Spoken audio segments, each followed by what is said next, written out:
Bonsoir à toutes et à tous et bienvenue à celles et ceux d'entre vous qui nous rejoindraient à l'instant. Nous sommes en direct de la cathédrale Notre-Dame de Paris. Nous nous retrouvons ce soir pour la grande veillée de prière pour la vie des diocèses d'Île-de-France. Une foule nombreuse, comme chaque année, se trouve rassemblée en cette cathédrale parisienne. Et avec cette procession d'entrée, nous allons vivre cette veillée. Procession menée par les différents évêques des 8 diocèses d'Île-de-France et les fidèles évidemment installés dans la cathédrale ou qui suivent la procession, les fidèles des diocèses respectifs de ces évêques. C'est la 7e édition, pouvons-nous dire, de cet événement initié en 2009 et qui rassemble donc autour de leurs évêques les fidèles des 8 diocèses, fidèles de Nanterre avec Monseigneur Michel Aupetit, installé l'an passé, souvenez-vous, le diocèse de Versailles avec Monseigneur Éric Aumonier, Monseigneur Stanislas Lalanne avec les fidèles du diocèse de Pontoise, ceux de Créteil avec Monseigneur Michel Sentier, le diocèse de Meaux avec Monseigneur Jean-Yves Namias, Saint-Denis avec Monseigneur Pascal Delannoy, le diocèse d'Évry-Corbeil-Essonnes avec Monseigneur Michel Dubost, et puis bien sûr Paris avec le cardinal archevêque André XXIII qui va présider cette veillée.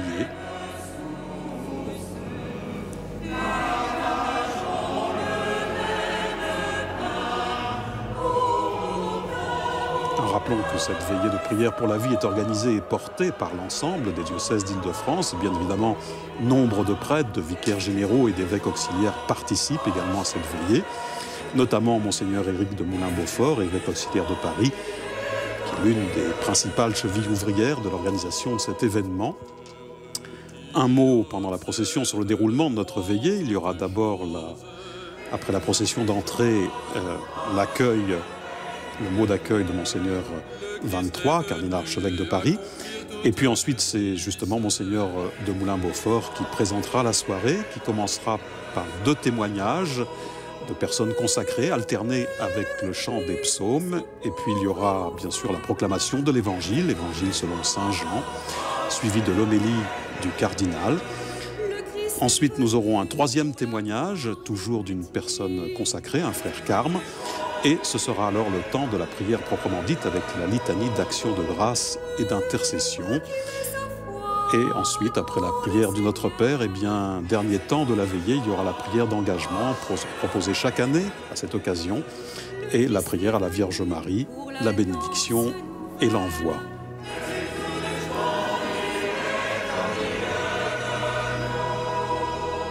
Heureux le pécheur dont la faute est remise.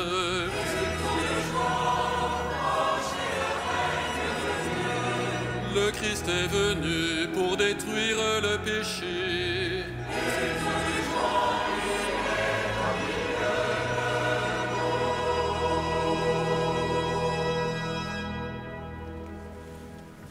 Au nom du Père et du Fils et du Saint-Esprit, la paix soit avec vous. Frères et sœurs, comme chaque année, des représentants des 8 diocèses d'Île-de-France sont heureux de se retrouver pour cette veillée de prière pour la vie. C'est une occasion pour nous de faire une démarche commune qui associe tous ceux et toutes celles qui n'ont pas pu venir et qui prient chez elles grâce à Catéo ou à la radio. C'est aussi, en cette année de la vie consacrée, une occasion de mieux percevoir comment ceux et celles qui sont consacrés dans la vie religieuse sont au service de la vie de tous les hommes. Et c'est pourquoi nous avons souhaité ce soir que notre veillée de prière évoque plus particulièrement cette dimension de notre Église.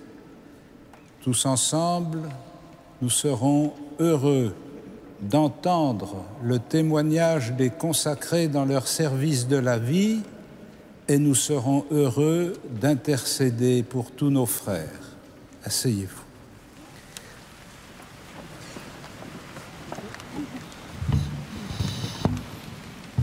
Voilà, frères et sœurs, certains d'entre vous ont l'habitude de cette veillée, d'autres peut-être y viennent pour la première fois. Nous sommes heureux de vous accueillir, vous qui venez de tous les diocèses de notre province d'Île-de-France. Et donc, ce soir, comme l'a dit notre archevêque, nous sommes particulièrement heureux de prier avec toutes les personnes consacrées. Nous voulons rendre grâce pour ce que des personnes consacrées font au service de la vie humaine, de toutes sortes de manières. Et donc, nous commencerons en entendant deux témoignages qui illustrent des œuvres qui sont tenues par en l'occurrence par des religieux et puis ensuite par des religieuses.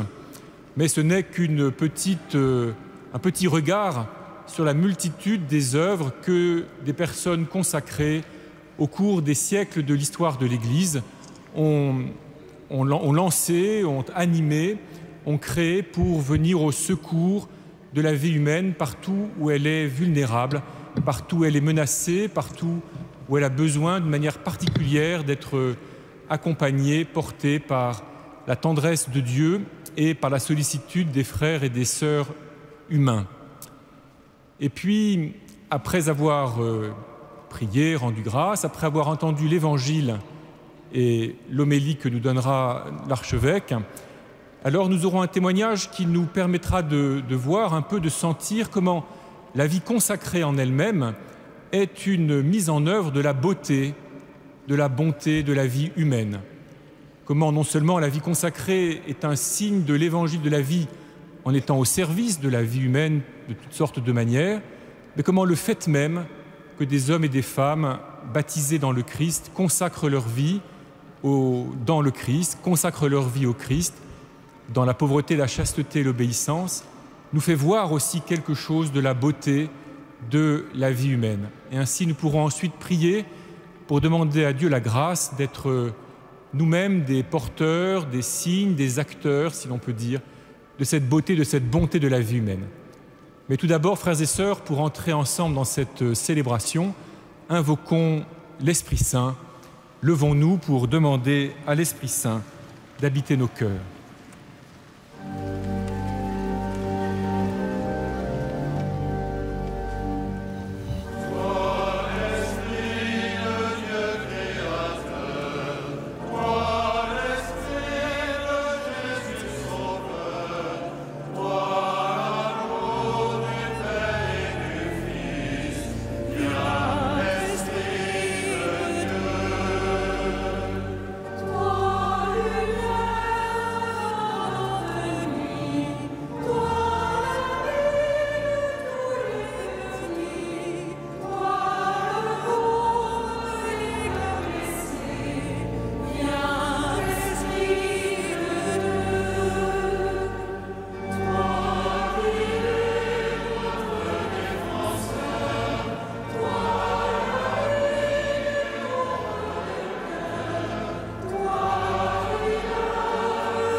Et vous asseoir.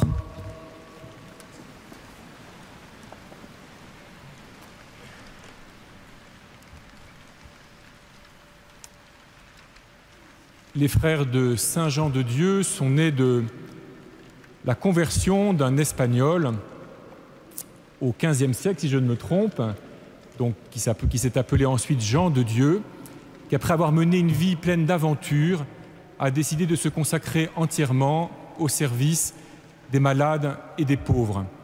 Et aujourd'hui encore, les frères de Saint Jean de Dieu continuent à porter cette belle vocation de frères hospitaliers. Le frère Jérôme Gravreau va nous donner son témoignage à partir de ce qui est vécu par les frères de Saint Jean de Dieu dans Paris, dans un centre pour enfants myopathes et personnes handicapées. Il va nous dire cela de manière plus précise, dans le 15e arrondissement.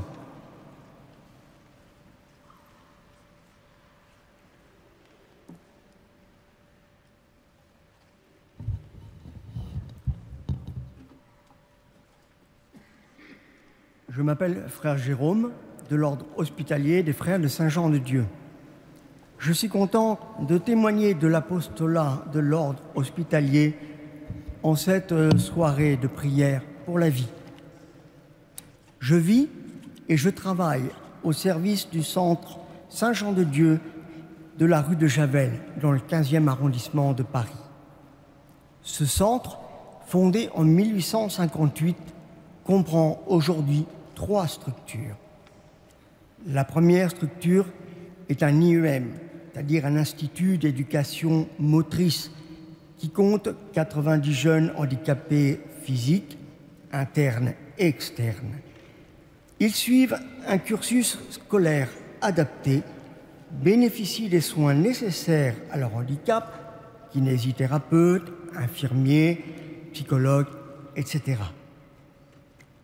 Ils ont des activités parascolaires, comme le théâtre, le handisport, mais aussi des activités extrascolaires, comme des sorties au cinéma, des visites de musées ou tout simplement un repas en ville.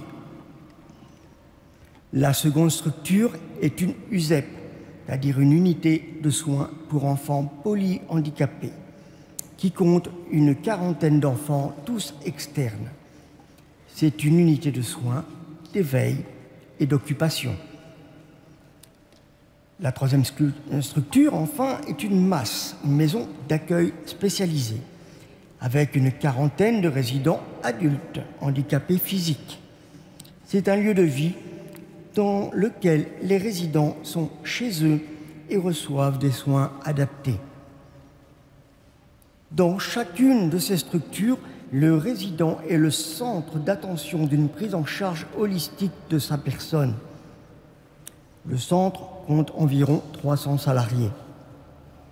Les frères sont présents, garants du charisme d'hospitalité que nous a légué notre fondateur Saint-Jean-de-Dieu. Ils interviennent dans les sessions de formation des salariés en présentant la figure du fondateur et les valeurs de l'ordre hospitalier. Le respect des personnes, la qualité des soins, la responsabilité vis-à-vis du résident, la spiritualité dans l'accueil des croyances et des questions de chacun, et l'hospitalité qui fait de la personne accueillie un hôte et de celle qui accueille un hôte également, avec tout ce que cela comporte. Les frères participent à l'aumônerie de l'établissement et sont également présents au sein du comité d'éthique qui permet de débattre des questions d'actualité concernant la santé, mais aussi d'étudier certains problèmes auxquels sont confrontés les soignants en cherchant à y apporter une solution, des recommandations ou un mode opératoire. Selon notre charisme d'hospitalité, nous cherchons à vivre l'évangile de la miséricorde en nous faisant bons samaritains vis-à-vis de ceux qui souffrent dans leur corps ou leur esprit. Comme le Christ qui s'est fait miséricordieux envers ceux qui souffrent, à l'exemple de notre Père Saint-Jean-de-Dieu, nous cherchons à être à notre tour les mains du Christ qui soignent, les yeux du Christ qui voient la souffrance, les oreilles du Christ qui entendent le cri du malheureux, la bouche du Christ qui prononce les mots de réconfort, le cœur du Christ qui aime. Nous cherchons à répondre à l'appel du Christ, ce que vous avez fait au plus petit d'entre les miens, c'est à moi que vous l'avez fait. Pour ma part, je suis infirmier. Je prodigue des soins aux jeunes handicapés en vivant la devise de l'ordre par les corps aux âmes. Les hasards de la vie ont voulu que ces jeunes qui nous sont confiés soient porteurs d'une déficience qui leur donne une incapacité à faire certains gestes, certains actes de la vie quotidienne, une incapacité à parler, à élaborer une certaine forme de pensée. Ces jeunes se retrouvent donc handicapés face à une société qui n'est pas adaptée pour eux, et qui, malgré les efforts faits pour l'accueil de personnes en situation de handicap, prônent de plus en plus un certain eugénisme. Mais malgré leur handicap, ces jeunes sont bouillonnants de vie. Ils ont les mêmes joies, les mêmes désirs, les mêmes soucis que les jeunes de leur âge. Il nous appartient de les aider dans leur quotidien pour leur donner une certaine forme d'autonomie, les valoriser, les rassurer, les aider à accepter leur handicap. Il faut les aider physiquement et psychologiquement. Si vous passiez derrière les murs de notre maison à l'heure de la récréation, vous entendriez les cris, les rires, les appels de tout enfant en récréation. Les enfants polyhandicapés, eux, sont les plus lourdement touchés par le handicap. Dans un langage trivial, on dirait qu'ils végètent. Et pourtant, je puis vous dire qu'ils sont loin d'être de simples plantes déposées entre nos mains. Ils respirent, ils regardent, ils sourient, ils communiquent à leur façon. En un mot, ils vivent. Ce sont de petits êtres à part entière. Ces jeunes et moins jeunes handicapés sont des personnes, avec leur fragilité et leur force, qui nous révèlent nos propres fragilités et nos propres forces. Les échanges que nous vivons avec elles me permettent de témoigner que toute vie est don de Dieu et qu'elle vaut d'être vécue. Je vous remercie.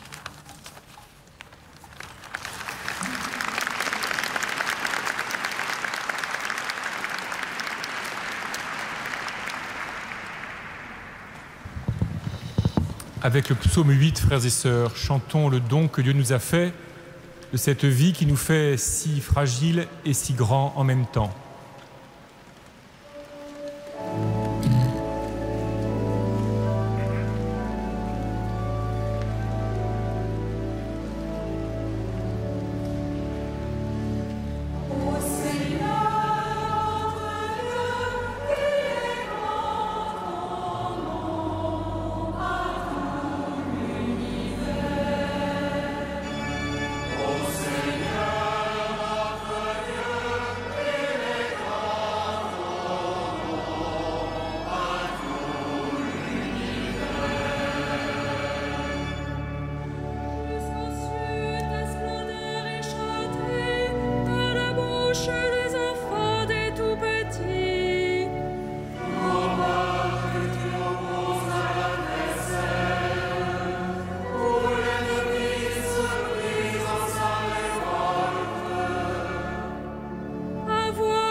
Les Petites Sœurs des Pauvres sont bien connues depuis leur fondation par Jeanne Jugan. Elles ont créé partout dans le monde des maisons d'accueil de personnes âgées. Et il y en a plusieurs en Île-de-France. Ce soir, sœur Christine, qui depuis 2 ans est dans la communauté de la maison de Saint-Denis en France, va nous décrire un peu qu'elle est comment, comme religieuse, elle se met au service ainsi de la vie. Sœur Christine est française, elle vient de la région de Roanne. Elle est religieuse, elle a prononcé ses vœux en 2005. Et donc, depuis 2 ans, après quelques années à Lyon, elle est en Seine-Saint-Denis, dans la maison de retraite tenue par les Petites Sœurs des Pauvres.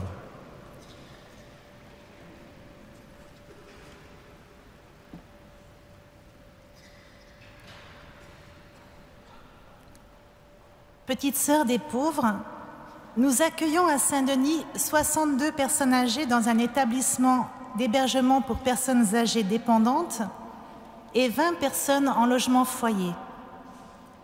Notre congrégation est aussi présente sur les diocèses de Paris et de Versailles, comme dans toute la France et sur les 5 continents. Pour nous, religieuses, toute vie humaine a un prix infini aux yeux de Dieu. Il nous a créés à son image et à sa ressemblance. Par notre vie, nous sommes conviés à montrer aux hommes en route vers le royaume le respect de la vie dont Dieu seul est le maître, la transcendance des biens spirituels et des valeurs d'éternité. Nous voyons dans notre vœu d'hospitalité un humble service fraternel qui nous unit dans une même famille, petites sœurs et personnes âgées. Cela se traduit dans le concret de la vie quotidienne, par une intention à chaque personne. Il ne suffit pas de prendre soin de la personne, il faut d'abord l'aimer, la respecter. Cela commence par l'accueil à la maison. Ce n'est pas si évident de laisser son petit chez soi pour un autre grand chez soi. Changer son rythme de vie, ses petites habitudes. C'est pourquoi nous apportons une attention toute particulière à ce moment. Nous favorisons le moment de l'entrée pour que la personne âgée arrive dans une chambre déjà décorée à son goût, avec ses souvenirs, avec un petit mot d'accueil, une petite fleur, et s'il y a de la famille, qu'elle puisse prendre du temps pour l'installer, pour partager un repas avec elle. Reconnaître la dignité de la personne, c'est aussi valoriser ses dons, ses talents. Ainsi, tous les petits services sont les bienvenus.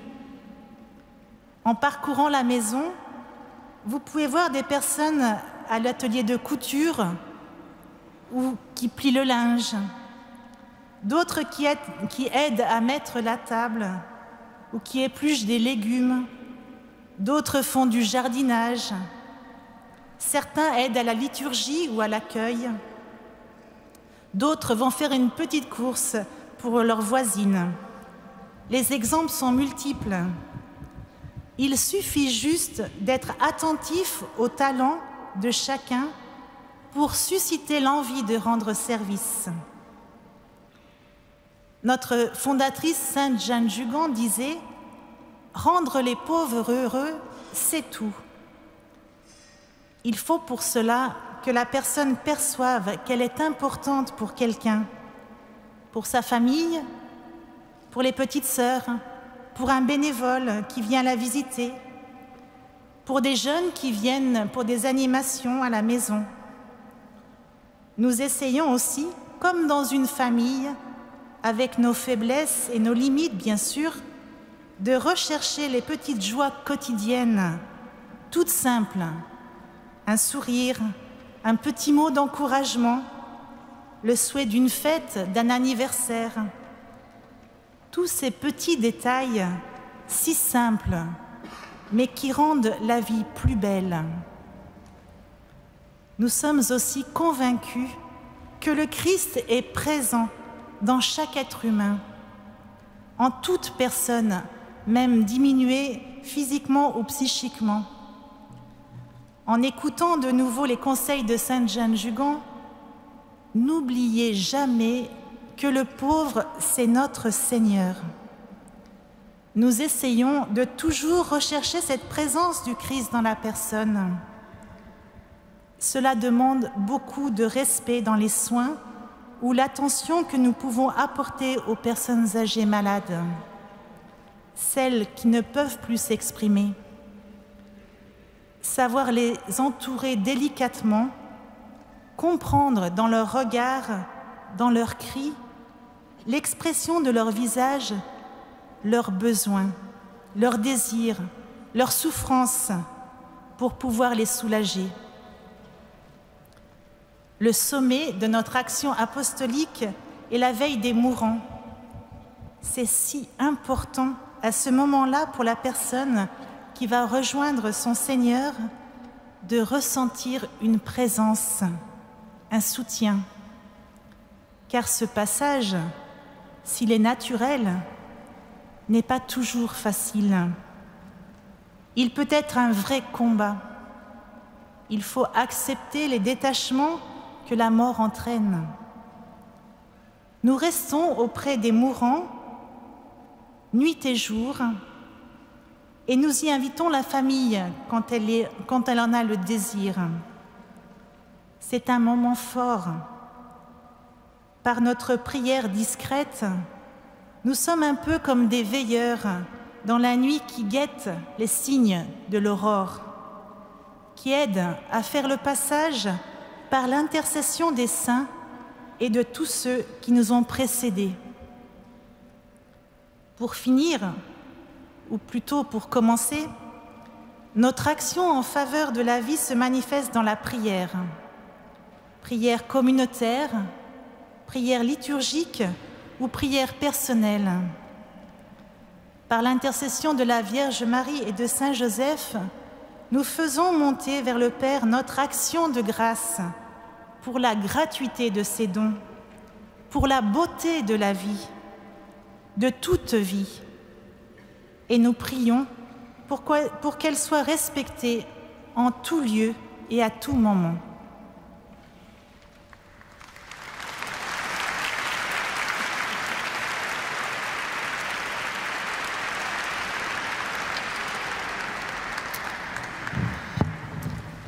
Notre vie quotidienne est parfois occupée par des grandes choses, des grands projets qui mobilisent le meilleur de notre ingéniosité, de notre créativité. Mais beaucoup de notre vie est fait aussi de petits gestes très humbles, très répétitifs, ceux des parents à l'égard de leurs enfants, ceux des frères et des sœurs entre eux, ceux des soignants à l'égard de ceux qu'ils doivent soigner, mais aussi tous les gestes très simples que nous avons à échanger les uns les autres. Il me semble que dans les témoignages que nous avons entendus, nous percevons que chacun de ces gestes, et c'est peut-être cela que les personnes consacrées nous aident à voir, chacun de ces gestes a une très grande ou peut avoir une très grande portée spirituelle. Même les plus humbles, même les gestes les plus répétitifs, les gestes parfois les plus banals, peuvent être des gestes hautement spirituels. Cela dépend de la manière dont nous y engageons. Et c'est vrai des gestes que l'on fait au profit d'un autre, mais aussi des gestes que chacun de nous peut faire à tout moment, quelles que soient nos forces, quelles que soient nos capacités ou nos compétences. Et nous voyons cela peut-être dans le dernier geste de notre vie, qui est le fait de mourir.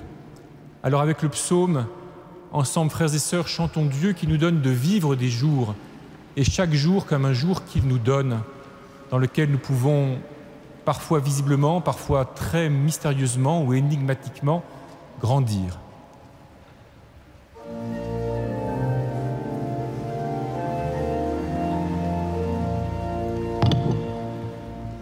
Voici le jour que le Seigneur a fait. Alléluia.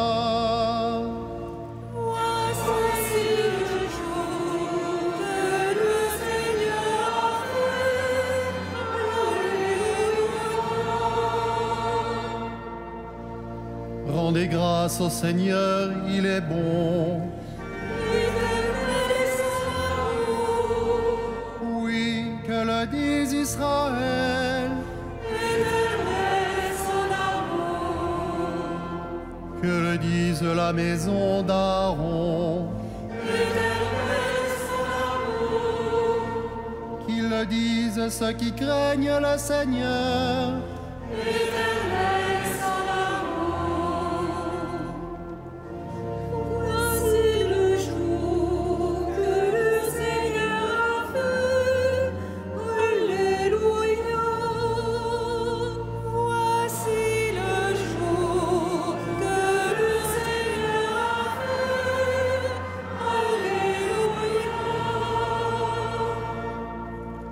Dans mon angoisse, j'ai crié vers le Seigneur, et lui m'a exaucé, mis au large.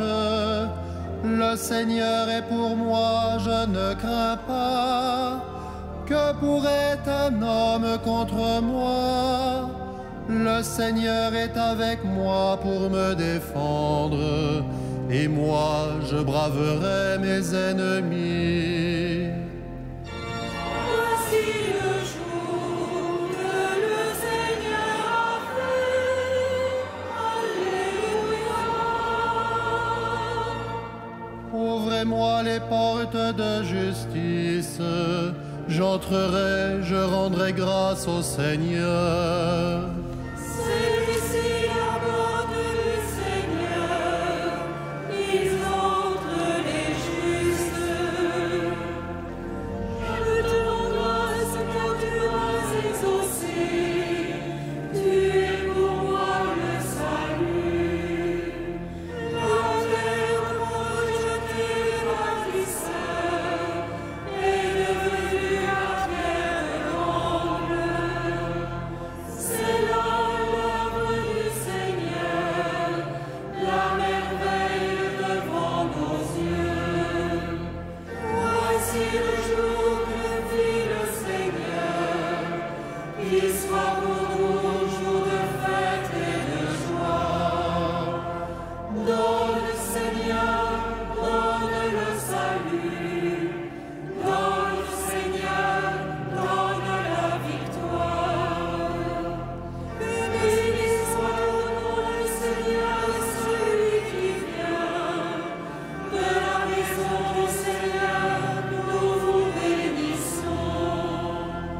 Dieu, Seigneur, nous illumine. Rameaux en main, formez vos cortèges jusqu'auprès de l'autel.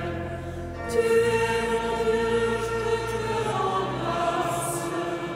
Mon Dieu, je t'exalte. Voici le jour que le Seigneur a fait. Alléluia.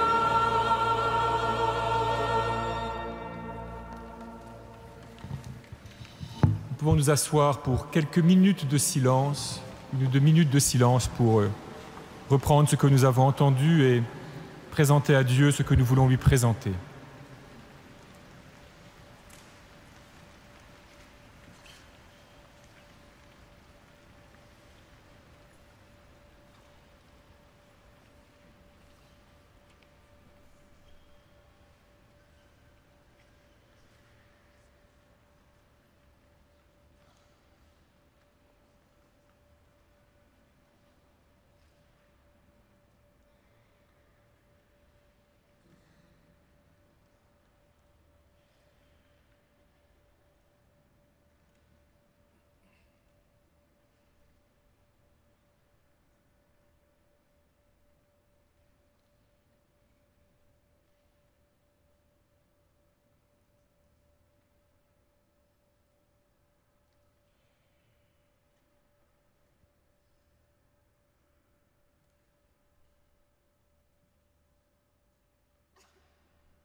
visage du Dieu invisible. À toi les puissances pour les siècles des siècles. Alléluia, Alléluia, Alléluia, Amen. Alléluia, Alléluia, Alléluia,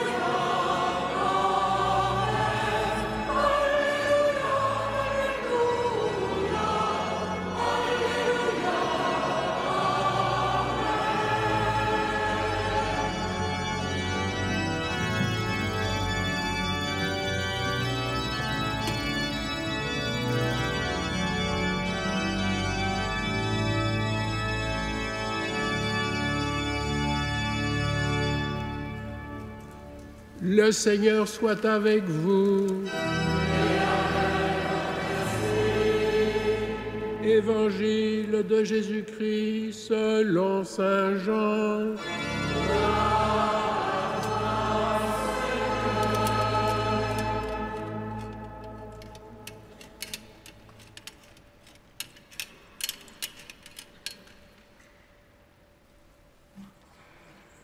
En ce temps-là, les yeux levés au ciel, Jésus priait ainsi. Père saint, garde mes disciples unis dans ton nom, le nom que tu m'as donné, pour qu'ils soient un comme nous-mêmes. Quand j'étais avec eux, je les gardais unis dans ton nom, le nom que tu m'as donné. J'ai veillé sur eux, et aucun ne s'est perdu, sauf celui qui s'en va à sa perte, de sorte que l'Écriture soit accomplie.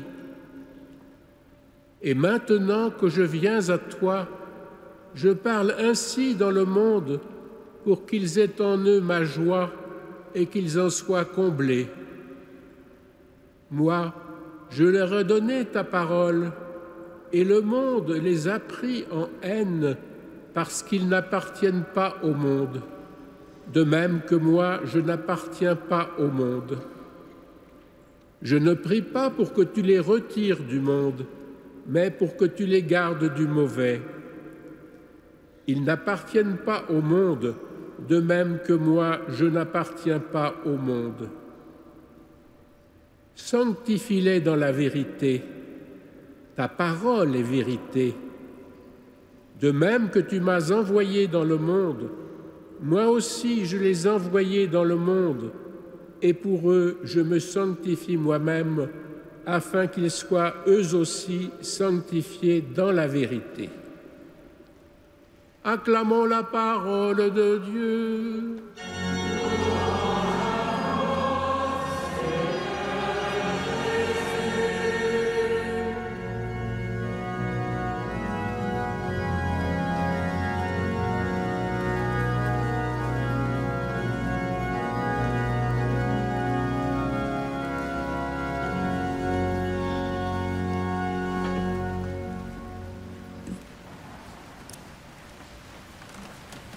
Frères et sœurs, nous le savons, cette prière du Christ rapportée par l'évangile de saint Jean constitue les dernières paroles du récit johannique avant l'entrée dans la Passion.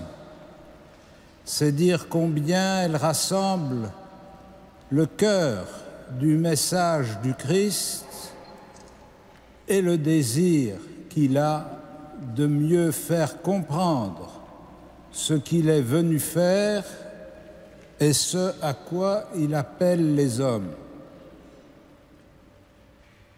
Ta parole est vérité. C'est ainsi que Jésus nous situe par rapport à la parole que Dieu nous adresse. C'est la parole de Dieu qui éclaire nos vies, c'est elle qui nous donne de comprendre quelque chose à ce qui se passe dans l'existence de Jésus. Si nous nous limitons à une interprétation historique ou politique des événements qui vont marquer la fin de la vie humaine de Jésus de Nazareth, nous sommes devant un lamentable échec.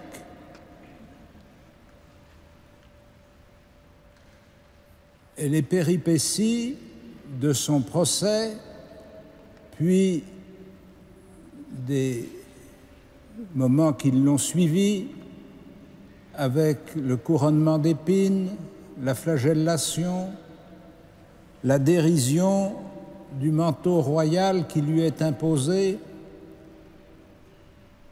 la souffrance de porter le linteau de sa croix jusqu'au calvaire, le fait d'être exhibé, dénudé devant les foules, tous ces éléments que nous connaissons bien et que nous pouvons méditer quand nous récitons le rosaire, restent aux yeux des hommes comme le signe d'une humiliation suprême,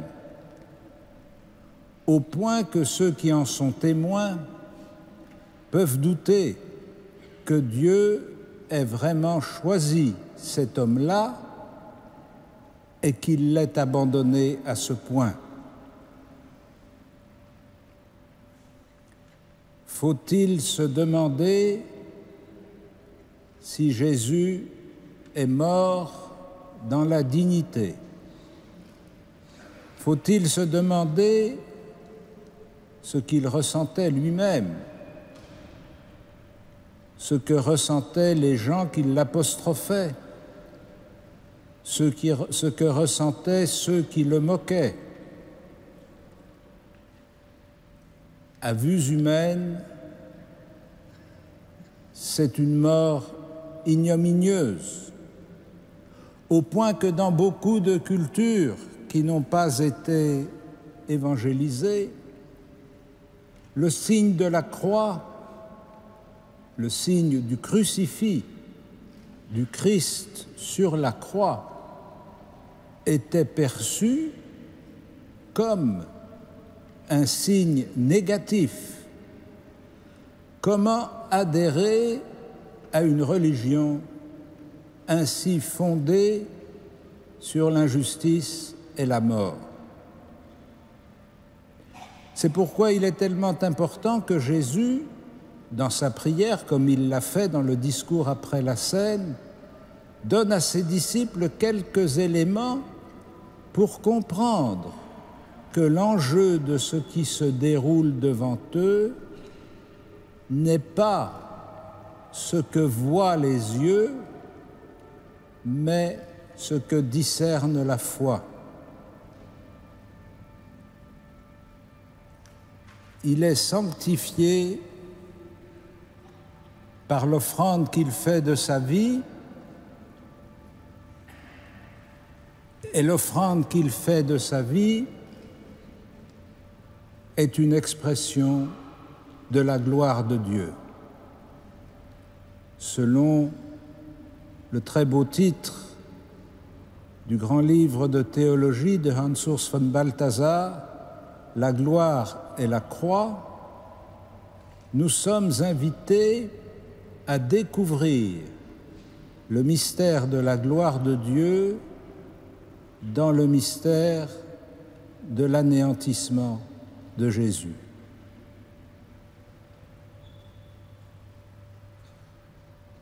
Saint Irénée dit dans un de ses livres que la gloire de Dieu, c'est l'homme vivant et que la vie de l'homme, c'est la vision de Dieu.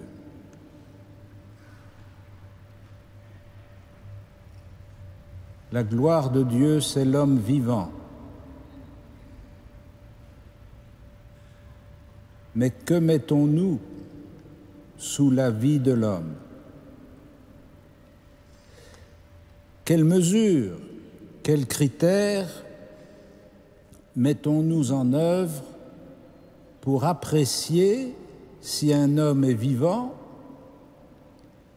Quels critères mettons-nous en œuvre pour apprécier s'il mérite de vivre? Quels critères mettons-nous en œuvre pour savoir si sa vie vaut encore la peine d'être vécue. Dans une culture de la performance et de la compétition, ceux-là qui n'ont ni la force physique, ni les dons intellectuels, ni l'équilibre psychologique, ni les talents les plus ordinaires de la vie, deviennent comme une sorte de reproche pour ceux qui jouissent de tous ces talents et de tous ces dons. Le pape François parle souvent d'une culture du déchet, d'une société du déchet, c'est-à-dire d'une société qui ne reconnaît de valeur qu'à ceux et à celles qu'impose la qualité de leur vie jugée d'après nos critères. À travers les deux témoignages que nous avons entendus, du frère de Saint Jean de Dieu et de la petite sœur des pauvres, nous avons eu comme deux exemples dont il y en a tant autour de nous, d'hommes et de femmes dont la vie, selon les critères du monde, ne vaudrait pas la peine d'être vécue. L'Église combat avec fermeté et avec détermination pour la dignité de la personne humaine, non pas pour la dignité que chacun se reconnaît à lui-même, ni pour la dignité que chacun pourrait imaginer qu'il y a droit, mais pour la dignité que nous, chacun et chacune d'entre nous, nous conférons à nos semblables par notre manière d'être avec eux. Il n'y a pas, contrairement à l'idéologie qui a sévi au XXe siècle, il n'y a pas de sous-hommes ou de femmes inférieures. Il n'y a pas de personnes qui ne méritent pas de vivre. Il n'y a que des personnes qui ne reconnaissent pas leur droit à la vie. Si bien que notre prière en cette veillée pour la vie, c'est tout à la fois un acte de foi dans le regard que Dieu porte sur l'humanité, sur toute l'humanité, sur tous les membres de l'humanité, sur chacun des membres de l'humanité. Le regard d'amour dont l'Évangile de Saint Luc nous rapporte souvent le témoignage. Il vit, il fut ému et il s'approcha. Ce sont les mots qu'il emploie pour désigner ce tressaillement des entrailles par lequel Dieu exprime son amour pour l'humanité. Il voit la misère du monde, il est touché de la misère du monde, il vient rejoindre la misère du monde.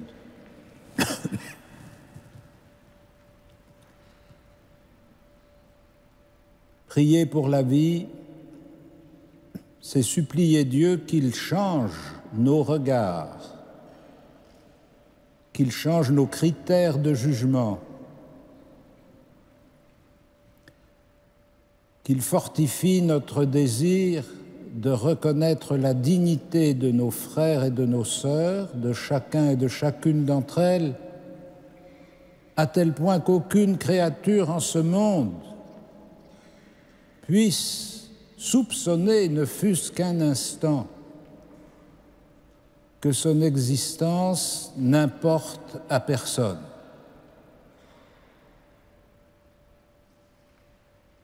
Il meurt dans la dignité, non pas celui qui construit la dignité de sa mort, mais celui auprès de qui la présence respectueuse, aimante et compatissante reconnaît la dignité qu'il mérite. C'est dans nos yeux fermés, c'est dans nos bouches muettes, c'est dans notre indifférence que nos frères et nos sœurs commencent à percevoir qu'ils sont devenus un déchet encombrant. C'est pour le renouveau de notre regard, pour l'ébauche de notre sourire, pour le commencement de notre parole, pour la détermination de notre présence persévérante, que nous devons prier. Ce que vous avez fait au plus petit de mes frères, c'est à moi que vous l'avez fait. Que Dieu nous donne d'être au service de sa gloire en étant au service de la vie de l'homme. Amen.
L'ordre du Carmel est né au cœur du Moyen-Âge, inspiré par la figure du prophète Élie et du temps de retraite qu'il a pu faire sur le mont Carmel, la vigne du Seigneur.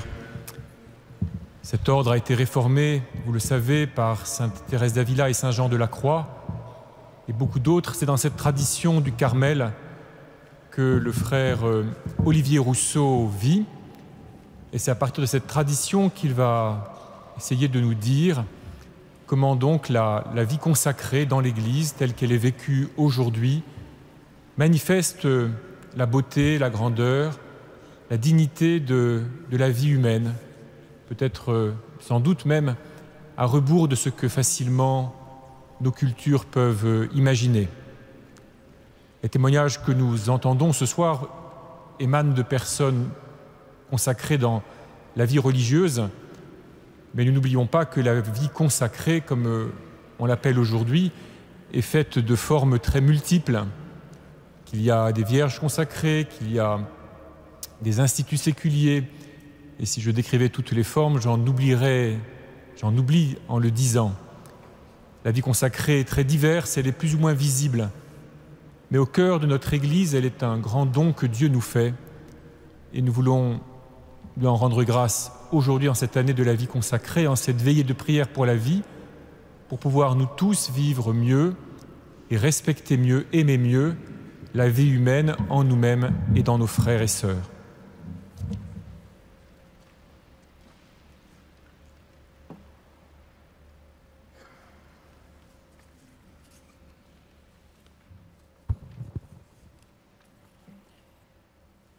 Frères et sœurs, il m'a été demandé, en effet, de vous partager en quoi la vie consacrée est au service de la vie, non pas seulement à travers ce qu'elle fait, mais aussi à travers ce qu'elle est. Mon témoignage portera successivement sur la finalité de la vie religieuse, sur les moyens spécifiques de sa réalisation, et enfin sur les fruits que l'on peut en espérer.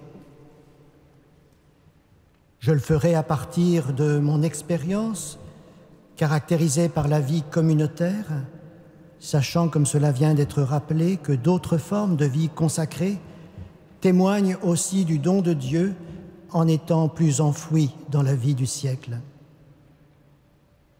Étant religieux depuis plus de 30 ans, je sais que cette vocation constitue une véritable école de vie, un chemin d'humanisation fondé sur la communion avec Dieu. La finalité première de la vie religieuse, ou sa mission spécifique, est de rendre visible la présence de Dieu en notre humanité, moyennant le signe de la fraternité.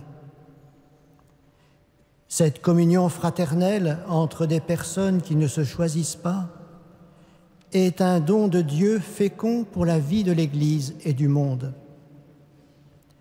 C'est un signe sensible de l'œuvre de Dieu parce qu'elle ne saurait être une œuvre humaine. L'appel du Christ à le suivre sur ce chemin rassemble des personnes diverses sur la base d'un engagement libre fondé sur l'amour de Dieu. C'est un véritable défi dans une société où le lien social est fortement fragilisé par une conception de la liberté centrée sur l'exigence de l'épanouissement personnel. Face à cela, comment ne pas se conformer aux valeurs d'un monde qui exalte un accomplissement de soi individualiste et narcissique? Ou bien au contraire, comment ne pas verser de manière réactionnelle dans un communautarisme qui ne respecterait pas la singularité et la liberté des personnes? Chaque forme de vie religieuse constitue un charisme, au sens où elle permet ce juste équilibre entre liberté personnelle et appartenance communautaire. La fidélité à ce charisme demande une vigilance, car cette articulation entre liberté et communion n'est jamais acquise une fois pour toutes. Chacun peut se donner librement à la mission de sa communauté dans la mesure où il reçoit dans la prière la grâce de vivre dans la dépendance de Jésus-Christ. Prière, vie fraternelle et mission constituent ainsi conjointement l'essence même de la vie religieuse, ce par quoi elle rend témoignage à cette vie divine offerte à chacun et à tous.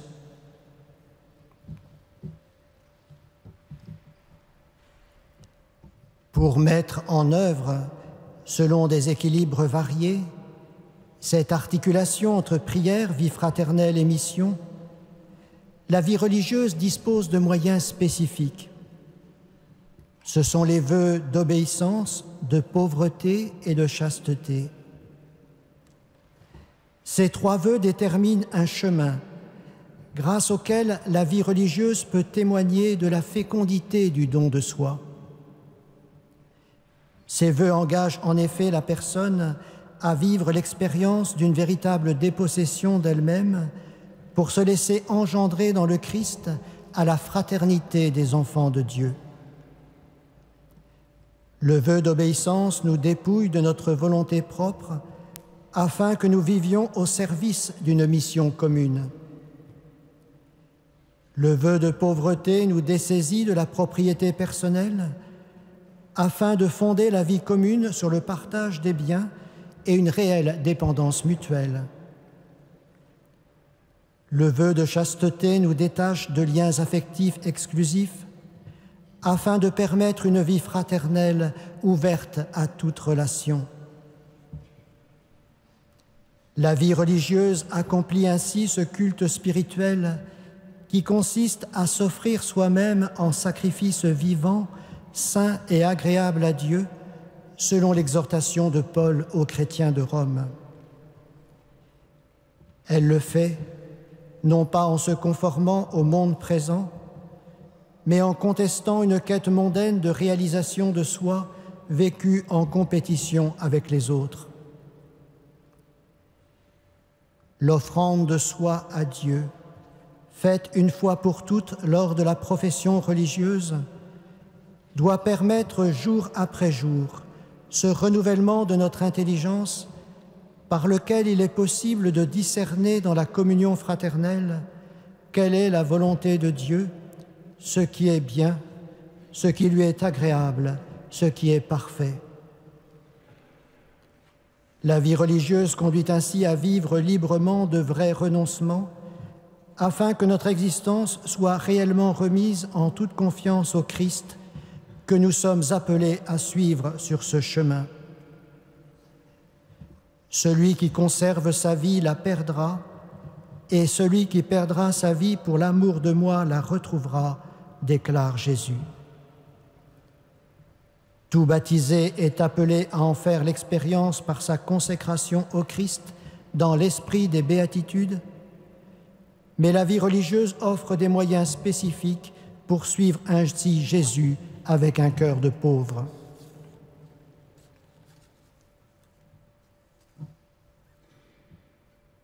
Quels sont les fruits de vie que l'on peut espérer d'une telle forme de consécration religieuse? Je perçois aujourd'hui que si la croissance humaine et spirituelle consiste à grandir en liberté intérieure, elle consiste tout autant à devenir plus lucide quant à l'impuissance humaine à accomplir par soi-même cet appel de Jésus au renoncement.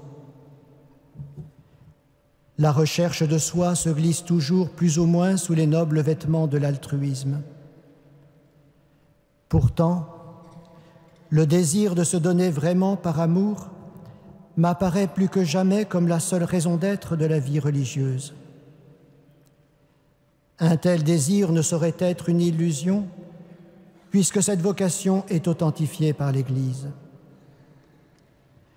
Thérèse d'Avila, dont le Carmel célèbre le 500e anniversaire de la naissance, nous invite à avoir ces grands désirs de se donner soi-même, quand bien même il nous semblerait inefficace. Dieu est fidèle et ne saurait manquer de les exaucer. Ce que nous n'arrivons pas à donner de nous-mêmes, la grâce de l'épreuve nous le fera vivre par des voies que nous n'avions pas prévues. L'appel de Dieu dépasse nos capacités humaines et exige de vivre la communion au Christ en participant de quelque manière au mystère de sa mort et de sa résurrection. La communion à la croix de Jésus est à recevoir un jour ou l'autre au sein même de la vie communautaire pour que l'œuvre de Dieu puisse s'accomplir. La communauté met alors à l'épreuve la réalité de notre liberté intérieure dans le don de nous-mêmes, mais elle offre aussi les soutiens nécessaires à notre faiblesse pour que nous puissions persévérer dans la fidélité. Ces expériences de mort à soi-même, à son ego, à sa vanité, ne nous rendent pas plus forts, bien au contraire, puisqu'elles nous font mieux ressentir notre vulnérabilité foncière. Elles nous font aussi comprendre la vie communautaire comme une grâce de précarité partagée. Nous pouvons alors accueillir nos frères et sœurs dans leur propre fragilité. Ce chemin d'humilité fonde la communion fraternelle sur la gratitude envers Dieu qui nous a appelés à son service en dépit de tout. La béatitude des cœurs pauvres suppose en effet un consentement joyeux à nos fragilités pour mieux vivre de la grâce de Dieu. La vie religieuse peut alors témoigner d'une communion profondément humaine en sa vulnérabilité et mystérieusement divine en sa source. Certes, il n'est jamais possible d'en mesurer les fruits, mais tel est bien le fondement d'un témoignage rendu à la vie, celle que nous recevons de Dieu en nous perdant nous-mêmes à la suite de Jésus. La joie la plus profonde est alors de découvrir combien cette communion fraternelle vécue pour le service de l'Église est un don toujours nouveau, immérité et surprenant comme la vie elle-même.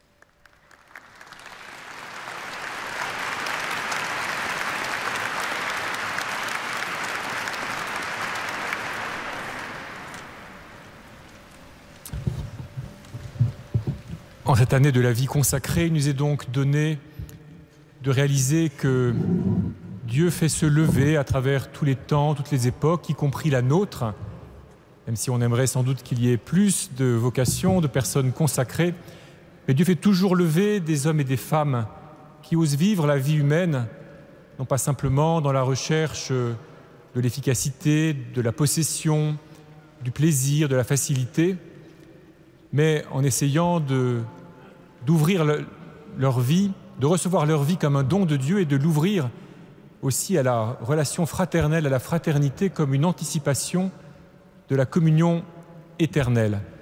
Et modestement, humblement, c'est ce que nous tous, nous essayons de vivre. Alors maintenant, frères et sœurs, ensemble, supplions le Seigneur, rendons-lui grâce pour tous les dons qu'il nous fait et demandons-lui de remplir notre cœur de son esprit de vérité qui nous donne d'être dans ce monde tout en nous gardant du mauvais.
Père très saint, tu nous as envoyé ton Fils bien-aimé pour qu'il nous garde en ton nom. Sois béni pour le pasteur et Seigneur que tu nous donnes. Il nous mène par des chemins de vie.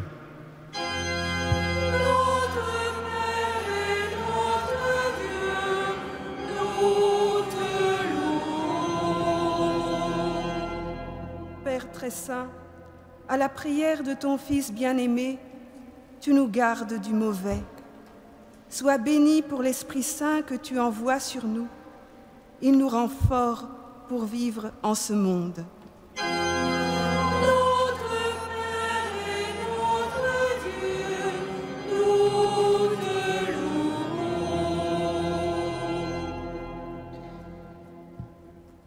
Père très saint, à la prière de ton Fils bien-aimé, tu consacres les hommes dans la vérité.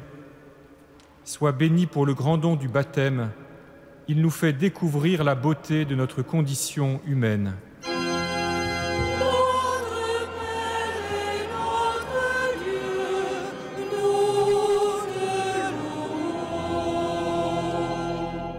Père très bon, ton Fils bien-aimé nous envoie en ce monde. Nous te rendons grâce pour la confiance que tu nous fais. Tu nous rends responsables les uns des autres.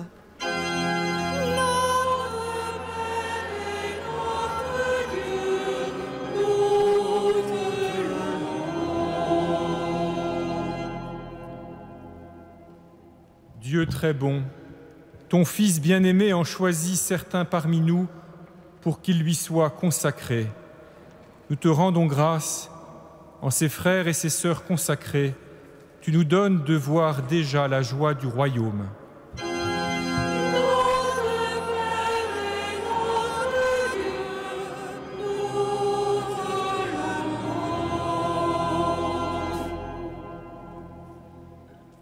Père éternel, nous te bénissons pour les consacrer en ton Église. Tu leur donnes de donner forme en ce monde à ta charité.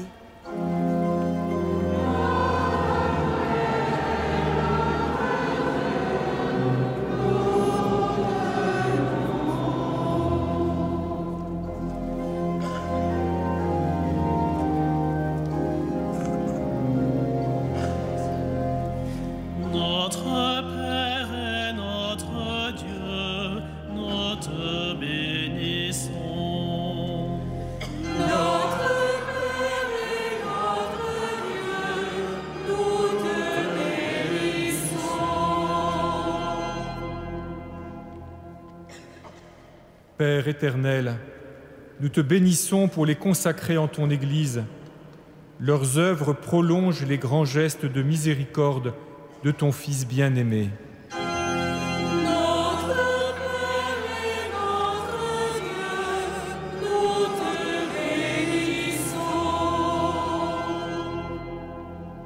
Père éternel, nous te bénissons pour les consacrer en ton Église. Leur vie donnée donne à beaucoup de se laisser toucher par la compassion de celui que tu as envoyé.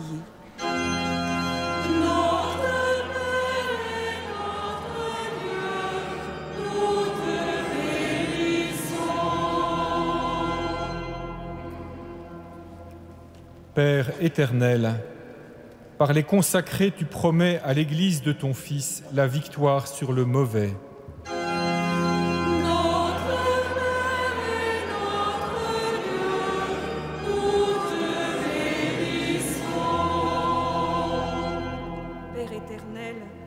Par les consacrés, tu permets à l'Église de ton Fils d'aller au-devant du monde qui résiste et qui t'attend.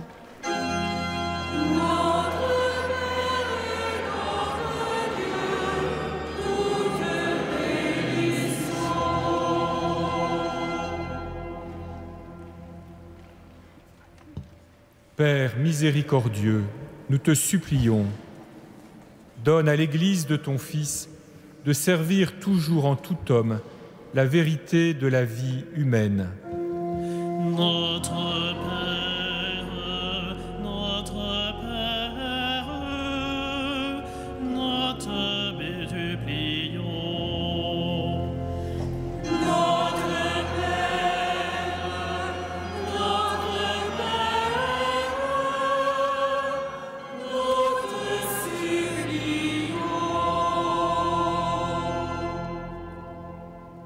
Père miséricordieux, nous te supplions. Accorde à l'Église du Christ Jésus la force et la délicatesse nécessaires dans ses paroles et dans ses actes.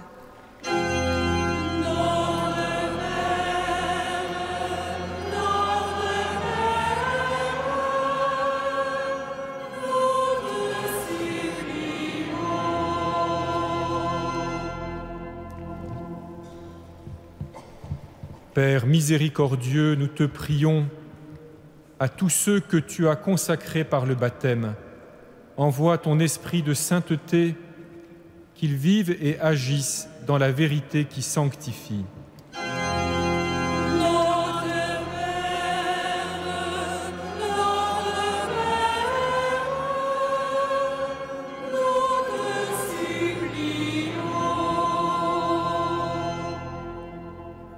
Miséricordieux, nous te prions. En tous ceux que ton Fils bien-aimé envoie en ce monde, renouvelle le don de l'esprit de sainteté, qu'ils se tiennent toujours dans l'unité du corps du Christ.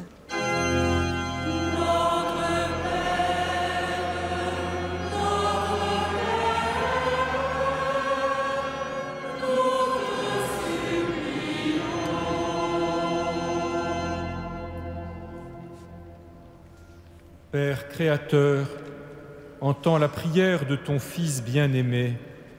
Prends pitié de tous les hommes qui errent, de tous ceux qui vivent et agissent pour mourir.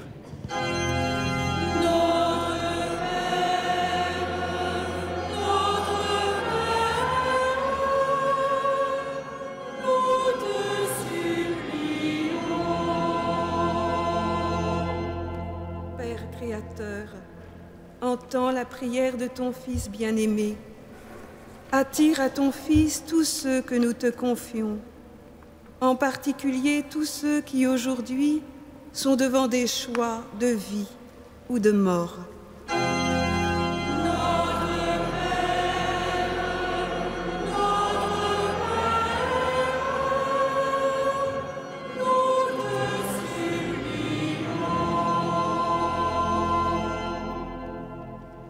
Père créateur, exauce la prière de celui que tu nous as envoyé comme Seigneur, que ton esprit de lumière et de feu éclaire ceux qui gouvernent les sociétés humaines et ceux qui pèsent sur l'intelligence de tous.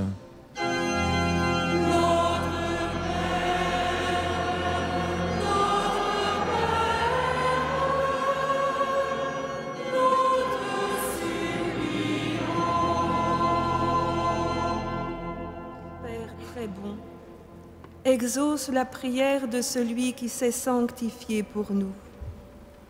Envoie ton esprit de force et de conseil sur tous les parents en ce monde.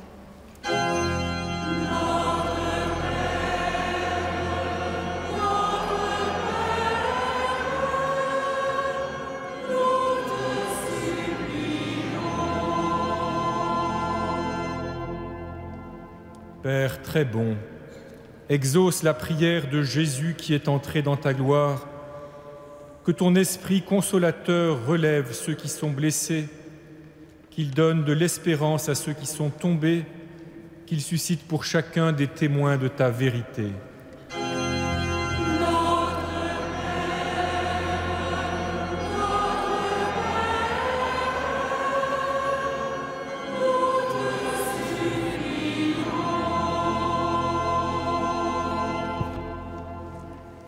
Et tous ensemble, nous osons dire avec confiance, Notre Père, qui es aux cieux, que ton nom soit sanctifié, que ton règne vienne, que ta volonté soit faite sur la terre comme au ciel. Donne-nous aujourd'hui notre pain de ce jour. Pardonne-nous nos offenses, comme nous pardonnons aussi à ceux qui nous ont offensés, et ne nous soumets pas à la tentation, mais délivre-nous du mal. Prions le Seigneur. Père très saint, tu as donné ton esprit d'amour à chacun de tes fidèles. Accorde-leur d'être d'authentiques témoins de la beauté et de la bonté de la vie humaine. Purifie leur regard sur ceux qu'ils rencontrent et inspire-leur les gestes et les paroles qui donneront à tous espérance et force. Par Jésus-Christ, ton Fils, notre Seigneur et notre Dieu, qui vit et règne avec toi dans l'unité du Saint-Esprit maintenant et pour les siècles des siècles. Frères et sœurs, ceux qui ont préparé cette veillée, c'est-à-dire des responsables de la pastorale familiale de vos diocèses et quelques autres désignés par vos évêques, avaient fait un rêve pour ce soir. L'idée était que maintenant nous sortions de la cathédrale tous ensemble, nous allions sur le parvis pour y prononcer la prière d'engagement que nous avons pris l'habitude de dire pendant cette veillée. Mais la pluie qui est tombée en giboulée pendant cette journée nous a dissuadés de courir ce risque, de vous faire courir ce risque. Nous avions pensé, en préparant cette veillée au mois de février, qu'il ferait un temps de printemps. Malheureusement, il fait un temps de mars, en ce 19 mai. Alors tant pis, nous allons rester au chaud dans la cathédrale. Mais l'idée est que nous portions vraiment ce que nous recevons de Dieu comme lumière sur la vie humaine et sur la manière de la respecter, de l'aimer, de la servir, que nous portions cela dans le monde, dans toutes nos activités, dans nos actes, dans nos engagements, stimulés par ce que nous apercevons des personnes consacrées, ce qu'elles nous donnent de voir de l'efficacité, de la charité de Dieu. Et donc, sans quitter cette cathédrale, nous allons néanmoins nous tourner vers l'extérieur, penser à tous ceux que nous rencontrons chaque jour, tous ceux au milieu desquels nous vivons, tous ceux que nous aimons et que nous portons, tous ceux dont nous savons qu'ils portent des situations plus ou moins faciles. Demandons à Dieu de purifier aussi notre regard les uns sur les autres et sur tous ceux si nombreux, si divers que nous rencontrons, ceux que nous aimons, ceux qui nous sont difficiles à aimer, ceux en qui nous voyons la beauté de la vie, ceux en qui nous ne la voyons pas. En pensant à tout cela et à bien d'autres, nous allons pouvoir dire cette prière d'engagement. Dieu vivant, Dieu Père, Fils et Saint-Esprit, tu es le Dieu des vivants et non le Dieu des morts. Tu donnes aux hommes de s'engendrer les uns les autres, mais aussi de s'aider à vivre et même de se rendre plus vivants les uns les autres. Depuis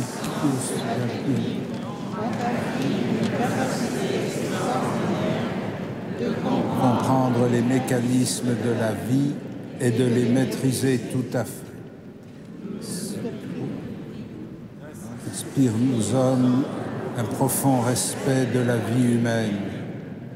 Inspire-nous comment nous aider les uns les autres à accueillir toute vie humaine comme un don.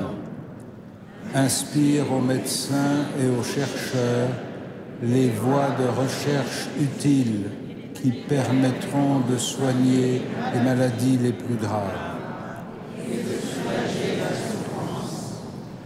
Inspire à tous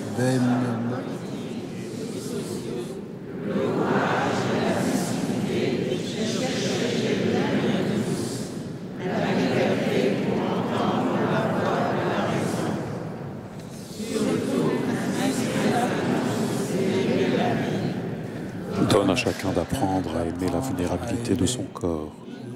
Donne à chacun de traverser chaque âge de la vie en recueillant le fruit.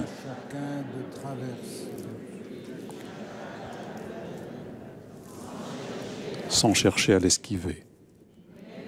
Travaille le cœur de tous pour que nos sociétés puissent entourer les commencements de la vie et le souci d'autrui.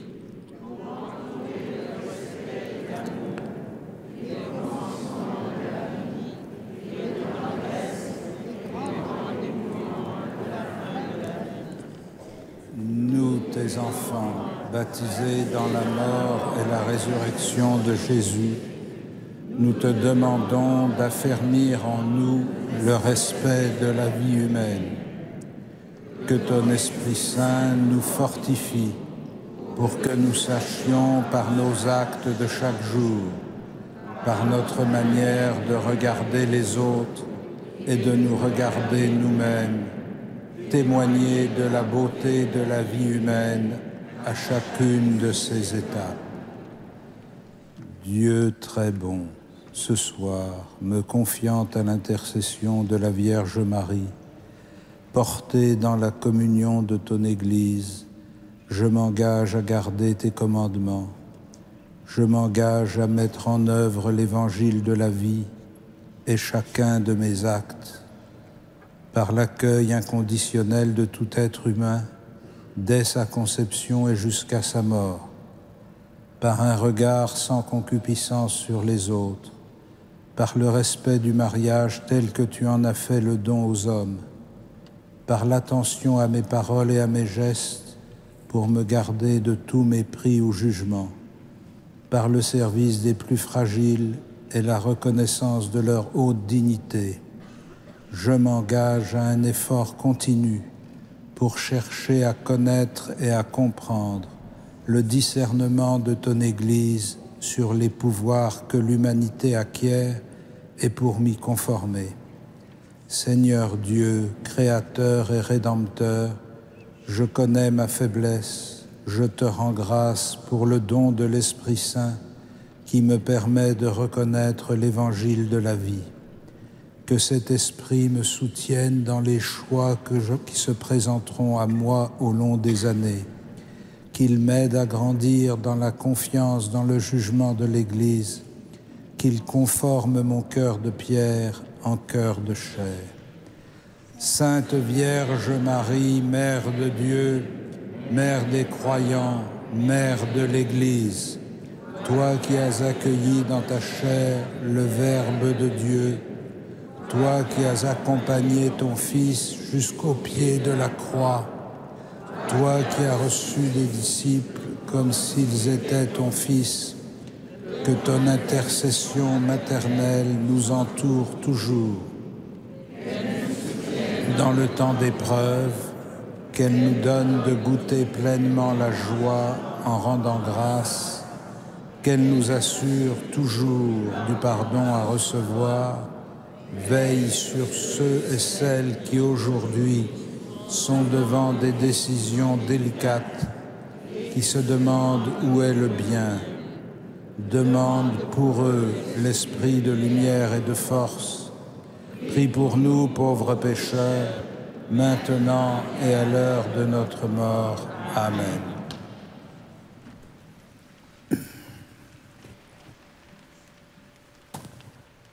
Le Seigneur soit avec vous et que Dieu Tout-Puissant vous bénisse, le Père, le Fils et le Saint-Esprit. Amen. Alors, frères et sœurs, comme nous en avons l'habitude, après avoir chanté la Vierge Marie,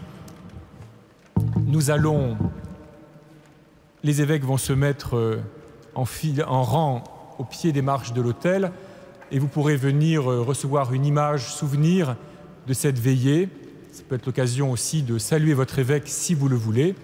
Et bien sûr, vous êtes libre de sortir et de rentrer chez vous en portant cette bonne nouvelle que Dieu nous a créés en nous aimant et pour que nous nous aimions.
Eh bien, ainsi s'achève cette grande veillée de prière pour la vie depuis la cathédrale Notre-Dame de Paris.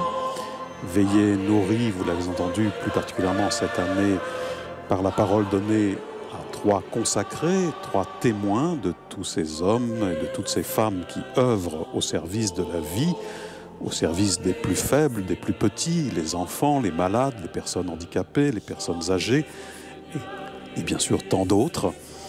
Une grande veillée, je vous le disais, organisée par les diocèses de Nanterre, de Saint-Denis, de Meaux, de Créteil, d'Évry, de Pontoise, de Versailles et bien entendu de Paris.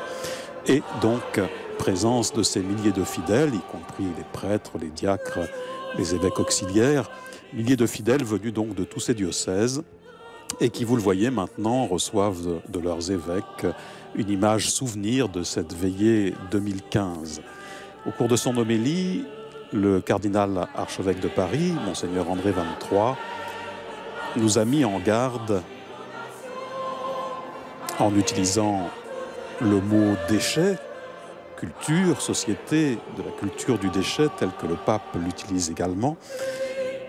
Le cardinal disait « C'est dans nos yeux fermés, nos bouches muettes, notre indifférence, que nos frères et sœurs commencent à percevoir qu'ils sont devenus un déchet encombrant. Et pour qu'il n'en soit pas ainsi, expliquait le cardinal, nous prions. Prier pour la vie, eh bien c'est supplier Dieu, disait Monseigneur André XXIII, supplier Dieu qu'il change nos regards, nos critères de jugement, pour qu'aucune créature en ce monde ne puisse, ne serait-ce que soupçonner que son existence n'importe à personne. Merci à tous ceux qui nous ont permis ce soir de vivre en direct de la cathédrale parisienne cette grande veillée de prière pour la vie. Merci à Monseigneur Patrick Jacquin, archiprêtre de la cathédrale. Merci à Henri de Mérandol, notre réalisateur. Merci aux équipes techniques de KTO, à Sylvain Fouquet, à Pierre Sébron et aux équipes de diffusion, bien sûr. Merci à Barthélémy Rieux à la production. Merci surtout à vous tous et à vous toutes de votre grande fidélité à KTO. Bonne soirée à toutes et à tous.